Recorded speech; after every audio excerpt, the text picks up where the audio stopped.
Take a look at this thick, steaming pancake, loaded with fresh berries and dripping in a glossy honey glaze.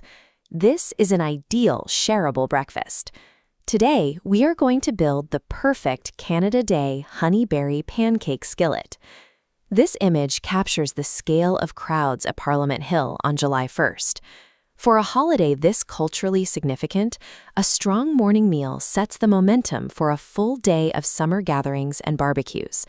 But if you are the one hosting, a traditional breakfast usually means you are trapped at the stove, flipping individual portions while everyone else is out on the patio celebrating without you.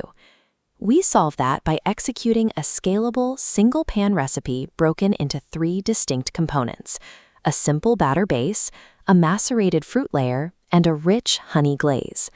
By utilizing the skillet methodology to cook everything at once, you step away from the role of a short-order cook and become an active participant in your own holiday gathering. Step 1 is preparing the fruit layer early so the acid extracts the natural juices. 1 cup of sliced strawberries, 1 cup of blueberries, and a half cup of raspberries.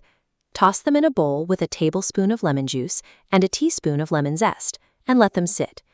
We deliberately use red, white, and blueberries here to match the festive color palette of a classic July holiday weekend. Step 2 requires the separation of your wet and dry ingredients into 2 distinct bowls. In your dry bowl, whisk together 1½ cups of all-purpose flour and 2 teaspoons of baking powder, along with a tablespoon of sugar and a half teaspoon of salt.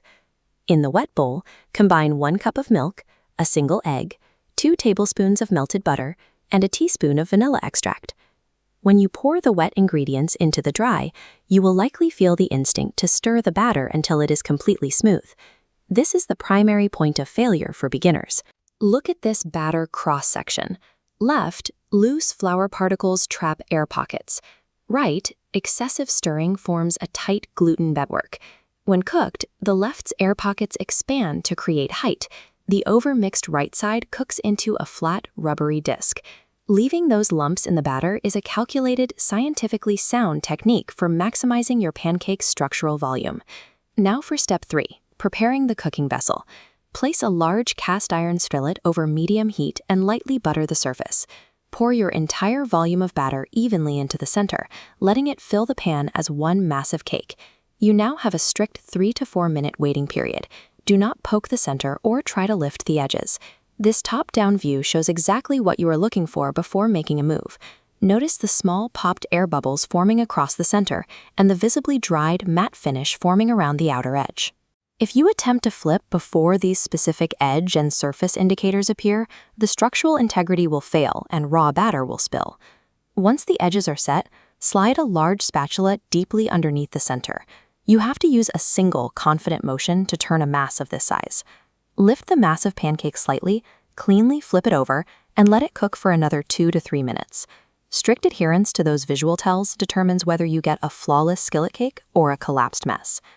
Step 4 is the rapid construction of your honey glaze.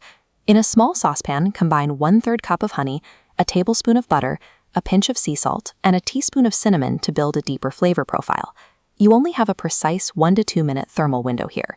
Keep it on a low heat because boiling the mixture will scorch the sugars. Look at this spoon to see the exact texture you need. Once it melts into a glossy, syrup-like consistency, remove the pan from the heat immediately. Step 5 is immediate assembly. While the pancake is still radiating high heat in the skillet, transfer your resting fruit layer evenly across the surface.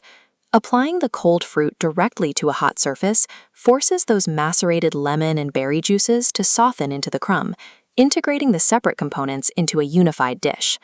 Finally, take your warm honey glaze and drizzle it generously over the entire skillet. You can add optional textural garnishes to finish the presentation, like a dollop of Greek yogurt or whipped cream in the center, alongside fresh mint leaves. To serve, bypass individual plating completely. Carry the skillet directly to the table so your guests can portion it out family style. This image of a local parade shows exactly what a Canada Day morning feels like, a shared communal atmosphere built around coming together. By mastering this single-pan method, you deliver maximum culinary impact with minimal labor, securing a foolproof centerpiece for your own holiday morning.